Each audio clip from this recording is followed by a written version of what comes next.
ಎಲ್ರಿಗೂ ನಮಸ್ಕಾರ. Thank you so much. ಹಾಗೆ ಕೂತಿರೋ ಎಲ್ಲ ಗಣ್ಯರಿಗೂ ನನ್ನ ನಮಸ್ಕಾರ.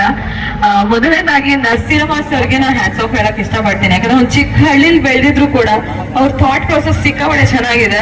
ಇಲ್ಲ, ನಾನ್ ಕಲ್ತಿರೋ ವಿದ್ಯಾಭ್ಯಾಸನ ಎಲ್ರಿಗೂ ಹಂಚ್ಬೇಕು ಅಂತ ಅವರು ಒಂದು ನಿರ್ಧಾರ ಮಾಡಿ ಒಂದು ಸ್ಕೂಲ್ ನ ಬಿಲ್ಡ್ ಮಾಡಿ, ಹಾಗೆ ಅವರ ಮಗಳ ಸ್ಥಾನದಲ್ಲಿ ನಿಂತು ಅದನ್ನ ನೀವು ನಡ್ಸ್ಕೊಂಡು ಹೋಗ್ತಿದ್ದೀರಾ. ಅಂಡ್ ಎಲ್ರಿಗೂ ಒಳ್ಳೆದಾಗಿ. ನನ್ಗೆ ಈ ಸ್ಕೂಲ್ ಬಗ್ಗೆ ಯಾಕೆ ಸಿಕ್ಕಾಪಟ್ಟೆ ಇಷ್ಟ ಆಯ್ತು ಅಂದ್ರೆ, A to Z ನಾವು ಪ್ರೀ ನರ್ಸರಿಗೆ ಬಂದ್ರೆ ಸಾಕು, ಕಾಲೇಜು ಮುಗಿಸಿ ಕೆಲ್ಸದ್ ಕೂಡ ಇಲ್ಲೇ ಸೇರ್ಬೋದೇನೋ.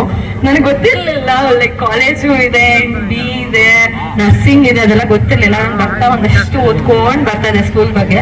ಸೊ ಒಂದ್ಸಲ ಜಾಯ್ನ್ ಆದ್ರೆ ಸಾಕು, ಲೈಫ್ ಟೈಮ್ ನಾವ್ ಇಲ್ಲೇ ಜಾಯ್ನ್ ಆಗಿ ಎಲ್ಲ ಕೆಲಸನ ಮುಗಿಸಿ ನಮ್ಮ ಮಕ್ಳನ್ನು ಇಲ್ಲೇ ಜೊತೆಗೆ ಜಾಯ್ನ್ ಹಾಕ್ಸ್ಕೊಂಡು ಹೋಗ್ತಾ ಇರ್ಬೋದು. And thank you so much ನನ್ನನ್ನ ಇಂಥ ಒಂದು ಒಳ್ಳೆ ವೇದಿಕೆಗೆ ಕರೆದಿದ್ದೀರಿ. Thank you. ಯಾಕಂತ ಹೇಳಿದ್ರೆ ನಂದು ಇನ್ನು ನೆಕ್ಸ್ಟ್ ಬರುವಂತ ಸಿನಿಮಾದಲ್ಲಿ ರವೀಣ್ ಇರಲ್ಲ, ಬೇರೆ ಯಾವ್ದೋ ಒಂದು ಹೆಸರು ಇರುತ್ತೆ. ಅವಾಗ ನಿಮ್ಗೆ ಅದು ರವೀಣ್ ಅಂತ ಅನ್ಸ್ಬಾರ್ದು. ಯಾಕಂತ ಹೇಳಿದ್ರೆ ನನ್ನ ಸನಿಲ್ ಗೌತಮ್ ಅನ್ನೋ ಒಬ್ಬ ವ್ಯಕ್ತಿ ಅಲ್ಲಿ ಆಕ್ಟ್ ಮಾಡಿರ್ತಾನೆ. ಸೊ ಇದು ಹೆಸರು ನಿಮ್ಗೆ ನೆನಪಲ್ಲಿರ್ಲಿ ಅಂತ ಹೇಳ್ತಾ ಇದ್ದೀನಿ.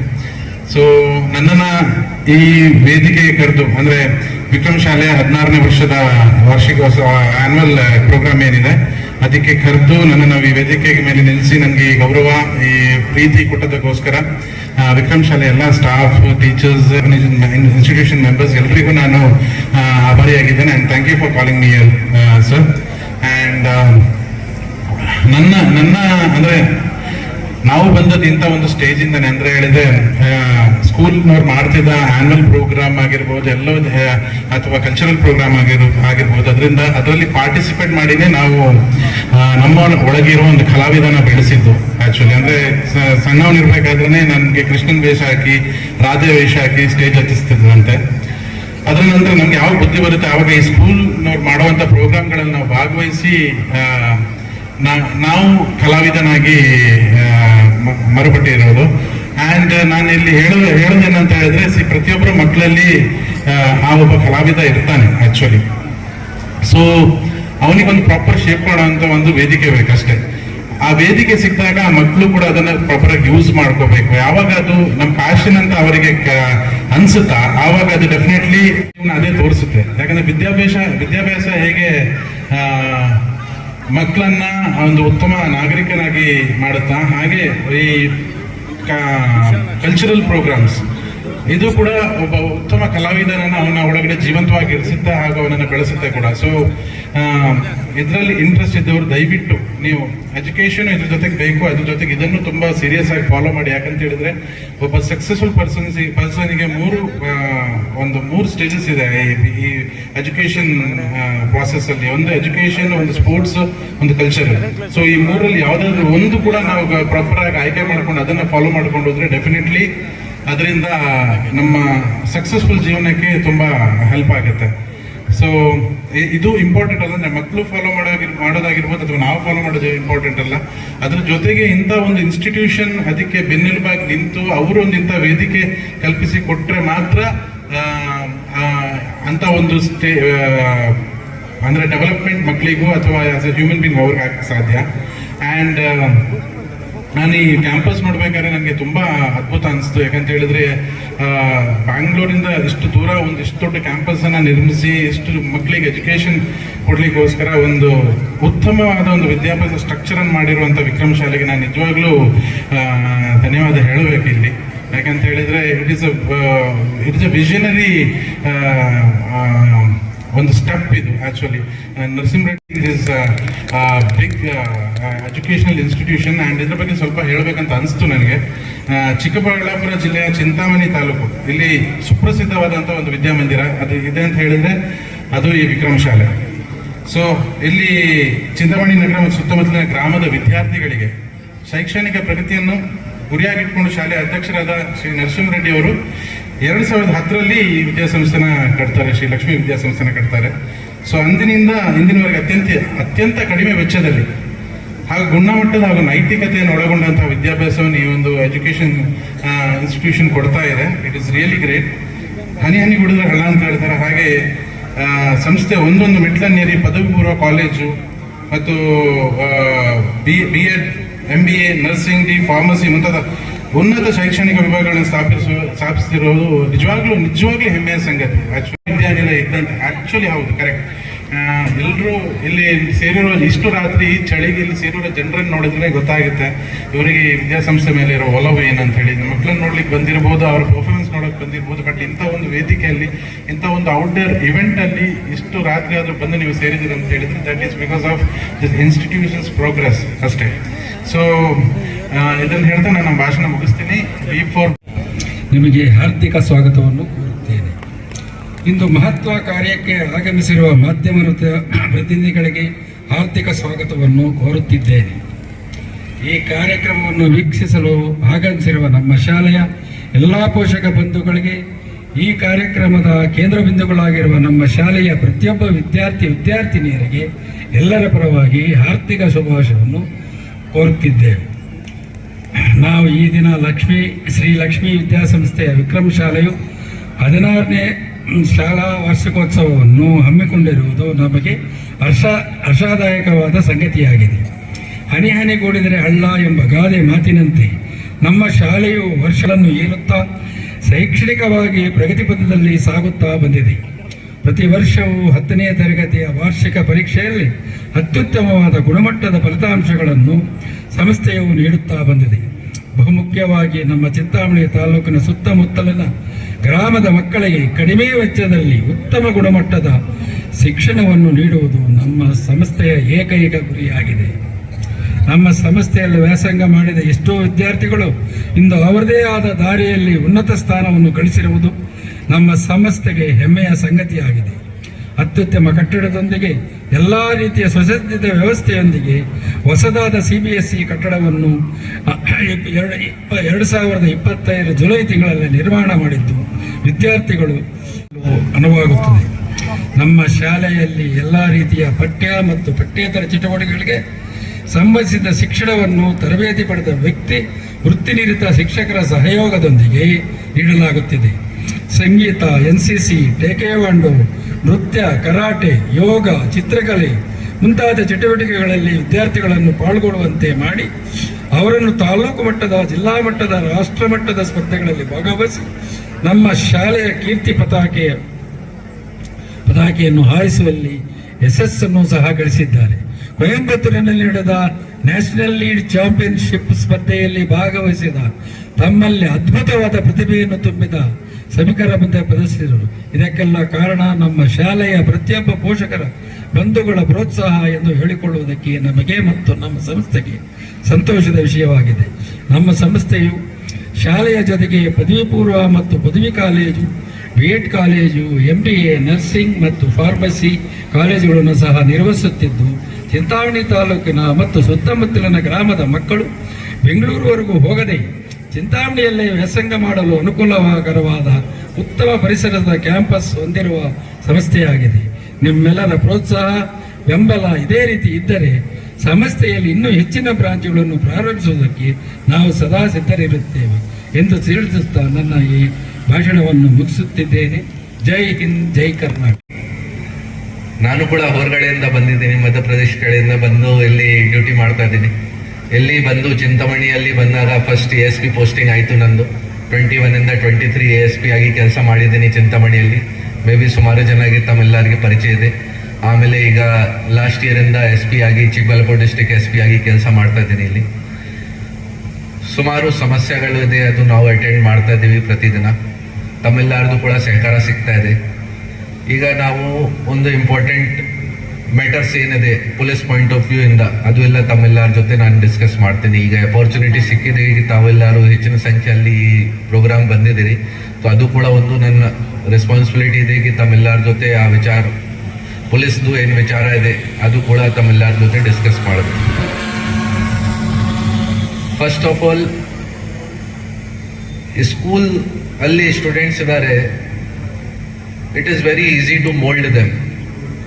ಅಂದರೆ ಈ ಏಜಲ್ಲಿ, ಸ್ಟೂಡೆಂಟ್ ಏಜಲ್ಲಿ ಅವ್ರಿಗೆ ನಾವು ಕಾನೂನು ಪಾಲನೆ ಬಗ್ಗೆ ಎಚ್ಚರಿಕೆ ಕೊಡ್ತೀವಿ, ಅವ್ರಿಗೆ ರೈಟ್ ಡೈರೆಕ್ಷನ್ ತೋರಿಸ್ತೀವಿ. ಆಮೇಲೆ ತುಂಬ ಈಸಿ ಆಗುತ್ತೆ ಅವ್ರಿಗೆ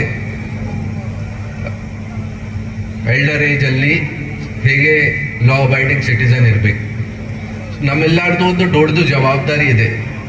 ಈಗ ನಮ್ದು ಆಗಿದೆ, ಬಟ್ ಮಕ್ಕಳದು ಫ್ಯೂಚರ್ಗೋಸ್ಕರ ನಮ್ಮೆಲ್ಲಾರ್ದು ಕೂಡ ಒಂದು ದೊಡ್ಡದು ಜವಾಬ್ದಾರಿ ಇದೆ. ಎಲ್ಲರೂ ಅಧಿಕಾರ ಬಗ್ಗೆ ಮಾತಾಡ್ತಾ ಇದ್ದಾರೆ. ಪೊಲೀಸ್ ಹತ್ರ ಸುಮಾರು ಜನ ಬರ್ತಾರೆ, ಹೇಳ್ತಾರೆ, ಗಲಾಟೆ ಮಾಡ್ತಾರೆ, ನಮ್ಮ ಅಧಿಕಾರ ಇದೆ, ಇದು ಅದು, ಎಲ್ಲರಿಗೆ ಅಧಿಕಾರ ಸಿಕ್ಕಿದೆ.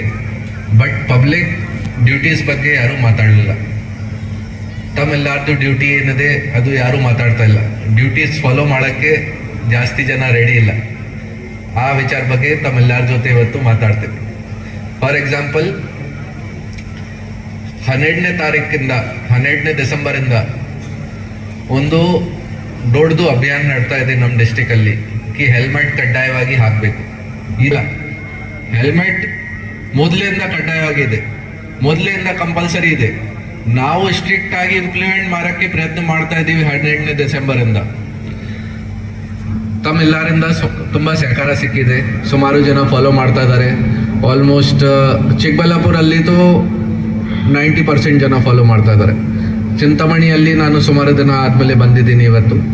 ಚಿಂತಾಮಣಿಯಲ್ಲಿ ಅನಿಸುತ್ತೆ ನನಗೆ 50-60% ಜನ ಫಾಲೋ ಮಾಡ್ತಾ ಇದ್ದಾರೆ. ಬಟ್ ಈಗ ಮೊನ್ನೆ 2 days ಬ್ಯಾಕ್ ಒಂದು ಇನ್ಸಿಡೆಂಟ್ ಆಗಿದೆ. ಅಜ್ವಾರ ಚಿಂತಾಮಣಿ ಶಿಲ್ಘಟ್ಟ ಬರುವಾಗ ದಾರಿಯಲ್ಲಿ ಒಂದು ಇನ್ಸಿಡೆಂಟ್ ಆಗಿದೆ. 10 ಗಂಟೆ ಆಯಿತು, ನಾನು ಕೂಡ ನನಗೆ ಮನೆಯಲ್ಲಿ ಫೋನ್ ಬಂದಿದೆ ಕಿ ಸರ್ ಒಂದು ಆಕ್ಸಿಡೆಂಟ್ ಆಗಿದೆ. ಸ್ಪಾಟ್ಗೆ ಹೋಗುವಾಗ ಗೊತ್ತಾಯಿತು 4 ಜನ ಒಂದು ಬೈಕಲ್ಲಿ ಹೋಗ್ತಾ ಇದ್ದಾರೆ. ಎಷ್ಟು ಜನ? 4 ಜನ ಒಂದು ಬೈಕಲ್ಲಿ ಹೋಗ್ತಾ ಇದ್ದಾರೆ. ಬೈಕ್ ಎಷ್ಟು ಜನಕ್ಕೋಸ್ಕರ ಇದೆ? 4 ಜನ ಒಂದು ಬೈಕ್ ಅಲ್ಲಿ ಹೋಗ್ತಾ ಇದ್ದಾರೆ. ಡೈರೆಕ್ಟ್ ಟಿಪ್ಪರ್ ಜೊತೆಗೆ ಒಂದು ಅಲ್ಲಿ ಡೆತ್ ಆಗಿದೆ. ಈಗ ಜನ ಕೇಳ್ತಾ ಇದ್ದಾರೆ, ನಾನು ಕೂಡ ಸ್ಪಾಟ್ ಅಲ್ಲಿ ಹೋಗಿದ್ದೀನಿ. ಜನ ಕೇಳ್ತಾ ಇದ್ದಾರೆ, ಸರ್ ಯಾರು ಹೆಲ್ಮೆಟ್ ಹಾಕಿದ್ದೀರಾ? ಹೆಲ್ಮೆಟ್ ಹಾಕಿದ್ದಾರೆ, ಆಮೇಲೆ ಕೂಡ 4 ಜನ ಕೂತಿದ್ದಾರೆ ಒಂದು ಬೈಕ್ ಅಲ್ಲಿ. ಏನ್ ನಡ್ತಾ ಇದೆ ಇದು ಇಲ್ವಾ? ನೋಡಿ, ಜನ ಪೊಲೀಸ್ಗೆ ಕ್ವಶನ್ ಮಾಡ್ತಾರೆ. ಆಮೇಲೆ ಸರ್ 4 ಜನ ಹೇಗೆ ಹೋಗ್ತಾ ಇತ್ತು ಬೈಕ್ ಅಲ್ಲಿ? ಓಕೆ, ನಾನು ಎಕ್ಸೆಪ್ಟ್ ಮಾಡ್ತೀನಿ ಕಿ ಓಕೆ ನಮ್ಮ ಕಡೆಯಿಂದ ಕೂಡ ತಪ್ಪಿದೆ. ಬಟ್ ತಮ್ಮೆಲ್ಲರಿಗೂ ಕೂಡ ಒಂದು ತುಂಬಾ ಸಿಂಪಲ್ ಒಂದು ಪಾಯಿಂಟ್ ಇದೆನಾ ಇದು? ಎಷ್ಟು ಜನಕ್ಕೋಸ್ಕರ ಇದೆ ಬೈಕ್? ಎಷ್ಟು ಜನ ಹೋಗ್ಬೇಕು? ಹೇಗೆ ಪಾಲನೆ ಮಾಡಬೇಕು? ಟ್ರಾಫಿಕ್ ರೂಲ್ಸ್ ಏನ್ ಮಾಡಬೇಕು? ಎಲ್ಲರಿಗೆ ತುಂಬಾ ಕಷ್ಟ ಆಯ್ತು. ಆಮೇಲೆ ನೋಡ್ತಾರೆ, ಫ್ಯಾಮಿಲಿ ವಗೇರಾಗಿ ನೋಡ್ತಾರೆ, ಎಲ್ಲರಿಗೆ ಅವ್ರದ್ದು ನೋವು ಗೊತ್ತಾಗುತ್ತೆ ಕಿ ಎಷ್ಟು ಕಡಿಮೆ ಏಜ್ ಅಲ್ಲಿ ಈ ತರ ಡೆತ್ ಆಗಿದೆ. ಅದೇ ನಾನು ಹೇಳ್ತಾ ಇದ್ದೀನಿ ಕಿ ಈಗ ಕೂಡ ಬರುವಾಗ ನಾನು ನೋಡಿದ್ದೀನಿ ಸುಮಾರು ಜನ ಎಷ್ಟು ನಾವು ಪ್ರಯತ್ನ ಮಾಡ್ತಾ ಇದೀವಿ, ಆಮೇಲೆ ಕೂಡ ನಮ್ಗೆ ಸಹಕಾರ ಕೊಡ್ತಾ ಇಲ್ಲ. ಈಗ ಕೂಡ ನಾನು ಕೇಳ್ತಾ ಇದ್ದೀನಿ, ಮೇ ಬಿ ಸುಮಾರು ಜನ ಈಗ ಏನ್ ಮಾಡ್ತಾರೆ, ಇನ್ನೊಂದು ನೋಡಿದ್ದೀನಿ, ಟ್ಯಾಂಕ್ ಮೇಲೆ ಹೆಲ್ಮೆಟ್ ಹಾಕಿ ಅಥವಾ ಕೈಯಲ್ಲಿ ಹೆಲ್ಮೆಟ್ ಹಾಕಿ ಹೋಗ್ತಾ ಇದ್ದಾರೆ. ಪೊಲೀಸ್ಗೆ ನೋಡಿ ಹೆಲ್ಮೆಟ್ ಹಾಕ್ತಾರೆ. ದಯವಿಟ್ಟು ಪೊಲೀಸ್ದು ಭಯದಿಂದ ಹೆಲ್ಮೆಟ್ ಹಾಕಬಾರ್ದು. ತಮ್ಮ ಸುರಕ್ಷಕ್ಕಾಗಿದೆ ಹೆಲ್ಮೆಟ್ ಇಲ್ವಾ? ಯಾರ ಬಗ್ಗೆ ಇದೆ ಹೆಲ್ಮೆಟ್? ತಮ್ಮ ಸುರಕ್ಷಕ್ಕಾಗಿದೆ, ನಮ್ ಭಯದಿಂದ ಹಾಕಬಾರ್ದು. ಅದು ಇದೆ ಒಂದು ಪಾಯಿಂಟ್.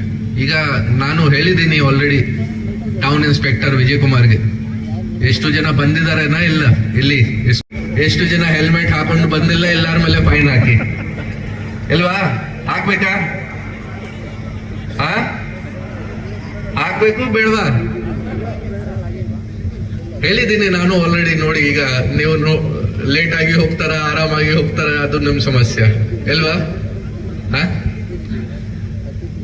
ಯಾಕೆ ನಾನು ಈ ಪಾಯಿಂಟ್ ಬಗ್ಗೆ ಜಾಸ್ತಿ ಮಾತಾಡ್ತಾ ಇದ್ದೀನಿ ಕಿ ತಮ್ಮೆಲ್ಲರಿಗೆ ಗೊತ್ತಾಗ್ಬೇಕು ಕಿ ತಮ್ಮೆಲ್ಲರದು ಸುರಕ್ಷಕ್ಕಾಗಿದೆ. ದಯವಿಟ್ಟು ಪೊಲೀಸ್ದು ಭಯದಿಂದ ಹಾಕಬಾರ್ದು. ಅದು ಒಂದು ಪಾಯಿಂಟ್ ಇದೆ. ರೆಗ್ಯುಲರ್ ಆಗಿ ಬೇರೆ ಬೇರೆ ಟ್ರಾಫಿಕ್ ರೂಲ್ಸ್ ಬಗ್ಗೆ ರೆಗ್ಯುಲರ್ ಆಗಿ ನಮ್ಮ ಆಫೀಸರ್ ಸಿಬ್ಬಂದಿಗಳು ಅವೇರ್ನೆಸ್ ಪ್ರೋಗ್ರಾಮ್ಸ್ ಮಾಡ್ತಾ ಇದ್ದಾರೆ.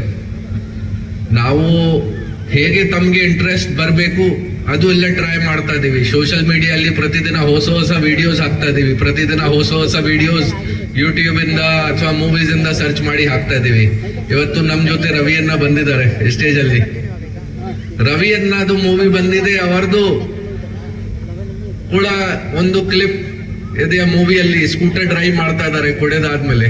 ಅದನ್ನು ಕೂಡ ಯೂಸ್ ಮಾಡಿ ಒಂದು ಸೋಷಿಯಲ್ ಮೀಡಿಯಲ್ಲಿ ವಿಡಿಯೋ ಹಾಕಿದ್ದೀನಿ. ದಯವಿಟ್ಟು ಈ ತರ ಮಾಡಬಾರ್ದು. ಅವ್ರಿಗೆ ಕೂಡ ಅವ್ರ ಜೊತೆ ಕೂಡ ಭೇಟಿ ಆಯ್ತು. ಅವ್ರಿಗೆ ಕೂಡ ಅದೇ ಹೇಳಿದ್ದೀನಿ ನಾನು ಕಿ ಅವ್ರದ್ದು ವಿಡಿಯೋ ನಾನು ಯೂಸ್ ಮಾಡಿದ್ದೀನಿ ಈ ತರ. ನೋಡಿ, ನಮ್ ಸೈಡ್ ಇಂದ ನಾವೆಲ್ಲ ಪ್ರಯತ್ನ ಮಾಡ್ತಾ ಇದೀವಿ. ಬಟ್ ತಮ್ಮೆಲ್ಲರದು ಸಹಕಾರ ಸಿಗಲ್ಲ, ಈ ಕೆಲಸ ಮಾಡಕ್ಕೆ ಆಗಲ್ಲ. ಮತ್ತೆ ಅದೇ ರೀತಿ ನಾವು ಏನ್ ಮಾಡ್ತಾ ಇದೀವಿ, ನಮ್ಮ ಮಕ್ಕಳು ಕೂಡ ಅದೇ ನೋಡ್ತಾ ಇದಾರೆ. ಅವ್ರನ್ನ ನೋಡ್ತಾ ಔಟ್ ಹೆಲ್ಮೆಟ್ ನನ್ಗೆ ಕೂಡ ಏನು ಅವಶ್ಯಕತೆ ಇಲ್ಲ, ಅವರು ಕೂಡ ಹಾಕಲ್ಲ. ಆಮೇಲೆ ಯಾವಾಗ ಅವ್ರದ್ದು ಡ್ರೈವಿಂಗ್ ಏಜ್ ಬರುತ್ತೆ ಅವರು ಕೂಡ ಹಾಕಲ್ಲ. ನಿಮ್ಗೆ ಹೇಗೆ ತರ ಬೇಕು ನಿಮ್ ಮಕ್ಕಳದ್ದು ಭವಿಷ್ಯ ಹೇಗೆ ತರ ಆಗ್ಬೇಕು ಅಂತ ನಿಮ್ದು ಕೂಡ ಒಂದು ಜವಾಬ್ದಾರಿ ಇದೆ. ನೀವು ಎಲ್ಲರೂ ಕೂಡ ಆ ತರದ್ದು ರೂಲ್ಸ್ ರೆಗ್ಯುಲೇಷನ್ಸ್ ಫಾಲೋ ಮಾಡಬೇಕು. ಅದೇ ರೀತಿ ಈಗ ರೆಗ್ಯುಲರ್ ಆಗಿ ನಾವು ಪೊಲೀಸ್ ಇಲಾಖೆಯಿಂದ ತೇರ್ದ ಮನೆ ಪ್ರೋಗ್ರಾಮ್ ಮಾಡ್ತಾ ಇದೀವಿ. ಅಂದ್ರೆ ಮಕ್ಕಳಿಗೋಸ್ಕರ ಪೊಲೀಸ್ ಸ್ಟೇಷನ್ ವಿಸಿಟ್ ಆರ್ಗನೈಸ್ ಮಾಡ್ತಾ ಇದೀವಿ ಕಿ ಅವರಲ್ಲಿ ಸ್ವಲ್ಪ ಪೊಲೀಸ್ದು ಭಯ ಕಡಿಮೆ ಆಗಬೇಕು. ಅದೇ ರೀತಿ ಈ ವರ್ಷ ಒಂದು ಚೆನ್ನಾಗಿ ಒಂದು ಒಳ್ಳೆ ಇನಿಷಿಯೇಟಿವ್ ನಮ್ಮ ಮಾನ್ಯ ಗೃಹ ಸಚಿವರದ್ದು ಆದೇಶ ಆದ್ಮೇಲೆ ಸ್ಟಾರ್ಟ್ ಆಯಿತು. ಮನೆಗೆ ಪೊಲೀಸ್, ನಮ್ಮ ಪೊಲೀಸ್ ಸಿಬ್ಬಂದಿಗಳು ಎಲ್ಲ ಮನೆಗೆ ವಿಸಿಟ್ ಮಾಡಿ ಪಬ್ಲಿಕ್ ಜೊತೆ ಇಂಟ್ರಾಕ್ಷನ್ ಮಾಡಿದರೆ ಸ್ವಲ್ಪ ಪಬ್ಲಿಕ್ಗೆ ಏನು ಹೆಸಿಟೇಷನ್ ಇದೆ, ಏನು ಹಿಂಜಾರಿಕೆ ಇದೆ, ಏನು ಭಯ ಇದೆ, ಅದು ಸ್ವಲ್ಪ ಕಡಿಮೆ ಆಗಬೇಕು. ಮತ್ತೆ ಯಾವಾಗ ಸಮಸ್ಯೆ ಇದೆ ಅದು ಡೈರೆಕ್ಟ್ ಆಗಿ ನಮಗೆ ಗೊತ್ತಾಗಬೇಕು. ಅದು ಟ್ರೈ ಮಾಡಿದ್ದೀವಿ ನಾವು. ಅದೇ ರೀತಿ ಈ ವರ್ಷ ತುಂಬಾ ಹೆಚ್ಚಿನ ಸಂಖ್ಯೆ ಅಲ್ಲಿ ಗ್ಯಾಮ್ಲಿಂಗ್ ಕೇಸಸ್, ಎಕ್ಸೈಸ್ ಕೇಸಸ್ ಅದು ಎಲ್ಲ ನಾವು ಮಾಡಿದ್ದೀವಿ. ಈ ಸುಮಾರು ಕೇಸಸ್ ಅಲ್ಲಿ ತಮ್ಮೆಲ್ಲರದು ಸಹಕಾರ ಸಿಕ್ಕಿದೆ. ಜನ ನನಗೆ ಫೋನ್ ಮಾಡಿ ಹೇಳ್ತಾರೆ, ಕಂಪ್ಲೇಂಟ್ ಮಾಡ್ತಾರೆ, ಸರ್ ಈ ತರ ಈ ಅಂಗಡಿಯಲ್ಲಿ ಈ ತರ ನಡ್ತಾ ಇದೆ. ಎಲ್ಲರಿಗೆ ಪೊಲೀಸ್ದು ಎಮರ್ಜೆನ್ಸಿ ನಂಬರ್ ಇದೆ 112, ಸೈಬರ್ ಕ್ರೈಮ್ದು ನಂಬರ್ ಇದೆ 1930. ಆ ಎಲ್ಲ ವಿಚಾರ ಬಗ್ಗೆ ಅವಕಾಶ ಸಿಕ್ಕಿದೆ. ತಮ್ಮೆಲ್ಲರ ಜೊತೆ ಆ ಎಲ್ಲ ವಿಚಾರ ಕೂಡ ನಾನು ಡಿಸ್ಕಸ್ ಮಾಡ್ತಾ ಇದ್ದೀನಿ. Lastly I would like to appreciate all the teachers for their tireless efforts, patience. ಟೀಚರ್ಸ್ದು ಒಂದು ತುಂಬಾ ನೋಬಲ್ ಪ್ರೊಫೆಷನ್ ಇದೆ. ಅರ್ಧ ದಿನ ಸ್ಕೂಲಲ್ಲಿ ಸ್ಪೆಂಡ್ ಮಾಡ್ತಾರೆ ಮಕ್ಕಳು, ಅರ್ಧ ದಿನ ಮನೆಯಲ್ಲಿ ಸ್ಪೆಂಡ್ ಮಾಡ್ತಾರೆ. ಟೀಚರ್ಸ್ದು ಒಂದು ತುಂಬಾ ದೊಡ್ಡದು ರೋಲ್ ಇದೆ. ಅದೇ ಕಾರಣ ನಾನು ಹೇಳ್ತಾ ಇದ್ದೀನಿ ಕಿ always respect your teachers. They always want the best from their students. ನನಗೆ ಇದು ಕೂಡ ನಂಬಿಕೆ ಇದೆ ಕಿ ಇವತ್ತು ವಿಕ್ರಮ್ ಸ್ಕೂಲ್ದು ಇದು ಏನ್ ಆನ್ಯುವಲ್ ಫಂಕ್ಷನ್ ಆಗ್ತಾ ಇದೆ, ಮತ್ತೆ ಅವರ ಕಡೆಯಿಂದ ಏನ್ ದೊಡ್ಡದು ಅವರು ಈ ಪ್ರೋಗ್ರಾಮ್ ಆರ್ಗನೈಸ್ ಮಾಡಿದ್ದಾರೆ. Not only it will help in cultural activities, but it will also ensure that academic sports also become an important part of a student life, and also the students become law abiding citizen. ನನಗೆ ತುಂಬಾ ಸಂತೋಷ ಇದೆ कि ತಮ್ಮೆಲ್ಲರ ಜೊತೆ ಇವತ್ತು ಮಾತಾಡಕ್ಕೆ ಅವಕಾಶ ಸಿಕ್ಕಿದೆ. ತುಂಬಾ ಖುಷಿ ಇದೆ. ಲಾಸ್ಟ್ಲಿ ತಮ್ಮೆಲ್ಲರ ಜೊತೆ ಮತ್ತೆ ರಿಕ್ವೆಸ್ಟ್ ಮಾಡ್ತೀನಿ, ಇಷ್ಟು ಪೊಲೀಸ್ ವಿಚಾರ ಬಗ್ಗೆ ಮಾತಾಡಿದ್ದೀನಿ, ರೂಲ್ಸ್ ಅಂಡ್ ರೆಗ್ಯುಲೇಷನ್ ಬಗ್ಗೆ ಮಾತಾಡಿದ್ದೀನಿ. ದಯವಿಟ್ಟು ಎಲ್ಲರೂ ಅಟ್ಲೀಸ್ಟ್ ಕೈ ತೋರಿಸಿ ಹೇಳಿ ಕಿ ಹೌದು ನಾವು ಫಾಲೋ ಮಾಡ್ತೀವಿ ಏನ್ ಹೇಳಿದಿರ. ಎಲ್ಲರೂ ತೋರಿಸಿ ದಯವಿಟ್ಟು ಪ್ಲೀಸ್. ಜೋರಾಗಿ ಹೇಳ್ಬೇಕು ಏನಾದ್ರು. ಓಕೆ ಹೇಳಿ at least. Thank you so much.